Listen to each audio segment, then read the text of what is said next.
Pemirsa, kebakaran hutan dan lahan di Palangkaraya, Kalimantan Tengah terus meluas dan sulit dikendalikan.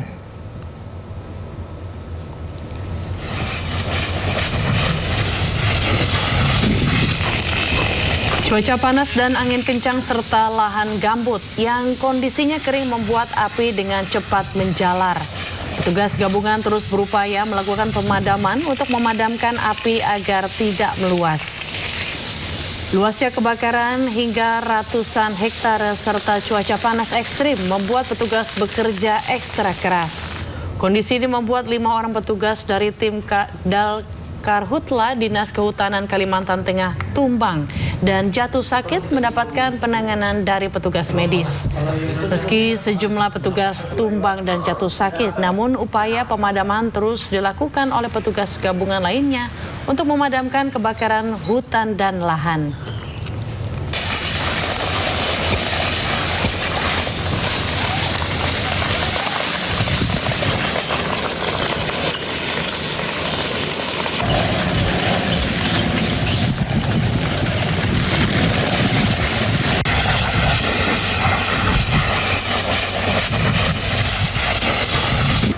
Asik bersuah foto, 4 wisatawan terhempas ombak hingga jatuh di Pantai Semeti, Lombok Tengah, Nusa Tenggara Barat. 1 orang meninggal dunia dan 3 lainnya luka-luka. Dede anu lalu dele rete piku. Telangan belain. Tuh jaga lain. Evakuasi seorang wisatawan yang jatuh dari tebing di Pantai Semeti, Desa Mekarsari, Kecamatan Praia Barat, Lombok Tengah berlangsung dramatis. Dengan lali. Warga dan nelayan harus ekstra hati-hati karena terjangan ombak yang datang tiba-tiba. Templung doang dia. Sabar. Wah. Korban wanita bernama Sabira baru bisa dievakuasi setelah jasadnya digiring ke laut jauh dari tebing. Sebelumnya, korban Sabira asal desa Sekotong, Lombok Barat, bersama 3 temannya tengah berwisata di Pantai Semeti. Saat bersuah foto, korban terhempas ombak yang datang tiba-tiba hingga jatuh ke laut. 3 temannya yang berusaha menolong terluka dan syok. Pukul 13.00, unit siaga SAR Mandalika menerima laporan dan selanjutnya tim rescue diberangkatkan menuju lokasi.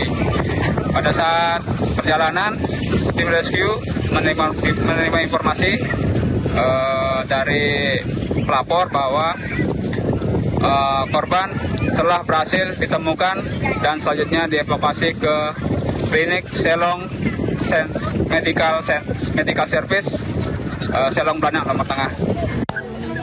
Jasad korban dan 3 korban luka kemudian dibawa ke klinik sebelum diserahkan ke pihak keluarga. Tim SAR mengimbau masyarakat dan wisatawan agar berhati-hati saat beraktivitas di kawasan tebing pantai, terutama saat berfoto guna menghindari kejadian serupa terulang. Dari Lombok Tengah, Nusa Tenggara Barat, Emma Widiawati, iNews melaporkan. Pemirsa, seorang warga Tulungagung menjadi salah satu korban meninggal dunia dalam tragedi kebakaran kapal motor penumpang Mutiara Sentosa II di perairan utara Pulau Madura. Korban merupakan sopir truk ekspedisi yang sedang mengantarkan muatan menuju Makassar.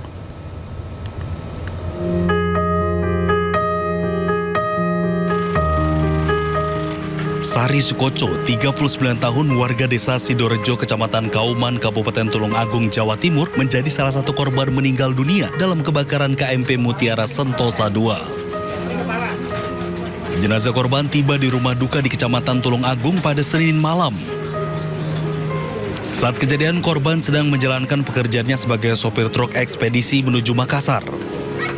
Korban berangkat bersama rekannya Bambang Susilo, warga desa Sobontoro, Tulungagung. Saat kebakaran semakin membesar, ia mengajak korban untuk melompat ke laut, tetapi korban hanya mengangguk sambil tersenyum. Menurut Bambang yang telah 8 tahun bekerja bersama, korban dikenal sebagai sosok yang tenang dalam bekerja. Ia juga mengungkapkan bahwa almarhum sempat bercerita memiliki rencana menikah pada tahun 2026 ini. Lompat ke air, saya duluan, beliaunya saya ajak, cuma mengganggu aja. Saya bilangin, Mas ayo nanti aja. Terus saya inisiatif, Mas saya turun duluan. Beliaunya cuma senyum sambil mengganggu, terus saya lompat itu, Bang. Itu sudah pakai pelampung atau? Semuanya sudah pakai pelampung. Nah, orangnya beliaunya itu ya asik lah orangnya, santai aja gitu. Sempat ngobrol mau menikah loh. Iya, kita katanya bulan tahun-tahun inilah gitu. Setelah disemayamkan di rumah duka selama sekitar 30 menit, jenazah korban dibawa ke tempat pemakaman umum Desa Sidorejo untuk dikebumikan. Dari Tulung Agung, Jawa Timur, Anang Agus Faisal, iNews melaporkan. Ya, Ayu dan pemirsa, kita ke informasi selanjutnya yang sudah kita bicarakan tadi di awal program ini mengenai konten tanpa izin. Menteri Komunikasi dan Digital Menkomdigi Mutia Hafid merespon terkait konten kreator yang merekam seseorang tanpa izin menggunakan kacamata pintar. Ya, selain itu, Komdigi juga soroti aplikasi yang menayangkan live streaming influencer Big Mo menampilkan promosi produk rokok elektronik melibatkan anak-anak. Tentang kasus vape yang ada di YouTube, ini kita sampaikan bahwa per kemarin kita sudah melayangkan surat peringatan kepada platform YouTube yang telah dengan nyata dan jelas tidak hanya melanggar aturan yang ada oleh negara di Indonesia, tapi juga melanggar community guidelines-nya mereka sendiri. Topik berikutnya adalah perekaman tanpa izin terhadap seorang perempuan. Ini juga kita mendapat banyak masukan, dan pada prinsipnya adalah kita perlu sekali mengingatkan bahwa ini pelanggaran terhadap undang-undang PDP yang pertama, dan yang kedua adalah pelanggaran terhadap etika. Jadi tidak boleh ada orang yang merekam tanpa izin meskipun di ranah publik. Jadi sekali lagi penegakan hukumnya dari teman-teman kepolisian, dari kami adalah untuk mengingatkan bahwa di situ ada pelanggaran terhadap PDP, di situ ada juga pelanggaran terhadap etika, dan tentu dalam kerangka menjaga tidak hanya perempuan ya, tapi khususnya perempuan dan anak-anak dari kegiatan-kegiatan perekaman tanpa izin ini harus kita stop dan kita lakukan tindakan. Ya, sebelumnya pemirsa, rekam wajah seorang wanita tanpa izin menggunakan kacamata yang memiliki fitur video. Seorang konten kreator dihujat oleh netizen.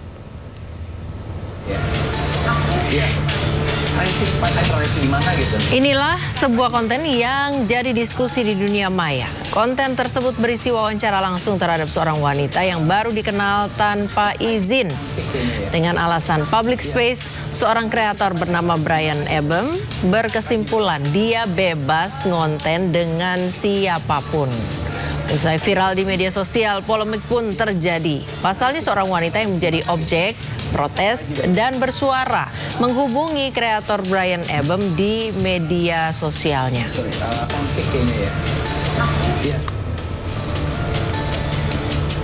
Wanita tersebut protes dan meminta kreator untuk men-take down videonya karena mengupload video tanpa seizinnya. Alasannya karena video diupload tanpa persetujuan awal, tidak dijelaskan konten yang dibuat tentang apa, bagaimana, dan tidak diberitahu juga bahwa video tersebut direkam dengan kamera tersembunyi fitur kacamata. Akan tetapi permintaan wanita tersebut justru dijawab dengan permintaan sang kreator yang dianggap tidak masuk akal. Sang kreator menjawab, kalau mau take down boleh saja, tapi ada biaya kos yang perlu di-pay atas biaya produksi videonya. Setelah videonya viral di media sosial, konten kreator Brian Ebem yang mengunggah percakapan dengan wanita yang baru dikenalnya menggunakan kamera tersembunyi di kacamata, akhirnya meminta maaf ke publik. Ini sedang ramai terjadinya kegaduhan. Sebelumnya saya ingin minta maaf atas semua kesalahan yang timbul dari kelakuan saya. Saya tidak membenarkan, saya hanya meminta maaf atas semua pihak yang merasa dirugikan. Saya seharusnya memang tidak mengatakan atas ada biaya produksi ataupun kata-kata lain yang saya sampaikan di komen. Lagi-lagi saya hanya meminta maaf dan mengklarifikasi semua tuduhan, semua narasi yang beredar di sosial media. Kedepannya saya akan lebih hati-hati lagi dalam memposting video konten yang saya buat. Dikenal sebagai maklar kasus dan kawan dekat Febri Adriansyah, Kejagung meminta LPSK melindungi Ferry Yanto Hongki Riwang.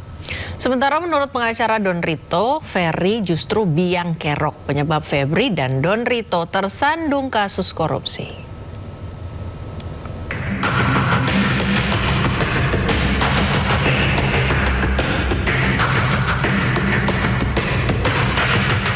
Nama Ferry Yanto Hongkiriwang atau Ferry Boboho seketika mencuat dalam pusaran kasus Febri Adriansyah.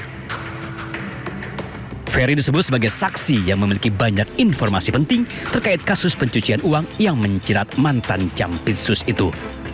Tak heran jika tim 9 Kejagung menitipkan Ferry Boboho ke LPSK atau Lembaga Perlindungan Saksi dan Korban. Nah, untuk diketahui, untuk Ferry, untuk kepentingan penyidikan, kita berencana akan menitipkan kepada LPSK.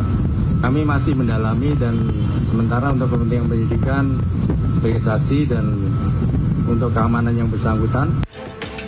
Ferry Boboho disebut sebagai pemilik kafe The Clans, tempat ditemukannya brankas berisi 60 miliar rupiah. Ia juga dikenal sebagai orang dekat Febri Adriansyah dan Don Rito. Ferry bahkan disebut sebagai maklar kasus untuk banyak kasus yang ditangani oleh Febri Adriansyah. Namun belakangan Ferry justru disebut sebagai biang kerok penyebab dua temannya Febri Adriansyah dan Don Rito terseret kasus pencucian uang. Memang ada kerjasama dengan Ferry Boboho. Waktu itu dia kan pemegang merek dagang restoran Perancis. Kerjasama di situ. Kemudian bangkrut. Setelah bangkrut diambil alih full 100% Pak Idon, makanya diganti namanya menjadi Cafe The Clan Signature. Jadi Ferry Boboho sudah nggak ada hubungan dengan persoalan kafe. Biang kerok dia. Ferry Boboho itu biang kerok dia. Sebelumnya, tim 9 Kejagung memeriksa Ferry Hongkiriwang bersama 10 orang lainnya. Mereka diperiksa sebagai saksi kasus pencucian uang yang menjerat Febri Adriansyah.